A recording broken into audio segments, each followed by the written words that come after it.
কোটা সংস্কার আন্দোলন ঘিরে সংঘর্ষের ঘটনায় দেশব্যাপী চলছে যৌথ অভিযান। কোথাও কোথাও চলছে ব্লক রেড।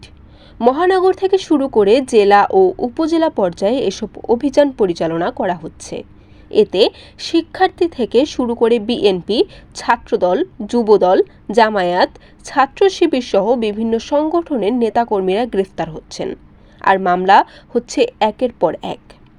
ডিএনপি সূত্রে জানা যায়, এ পর্যন্ত ঢাকায় বিভিন্ন থানায় সহিংসতা, ভাঙচুর এবং সরকারি প্রতিষ্ঠান ও অন্যান্য স্থানে আগুনের ঘটনায় ২০৯টি মামলার বিপরীতে ২,৩৫৭ জনকে গ্রেফতার করা হয়েছে। গতকাল গ্রেফতার করেছে ১৪৮ জনকে। এদিকে ধরপাকড়ে সাধারণ মানুষকেও গ্রেফতারের অভিযোগ উঠেছে। ভুক্তভোগী অনেকের দাবি, সহিংসতার সঙ্গে জড়িত না থাকলেও আটকের পর টাকা চাওয়া হচ্ছে, টাকা না দিলে দেওয়া হচ্ছে মামলা।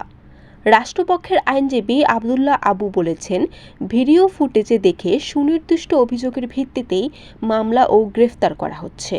বরিশাল নিউজ।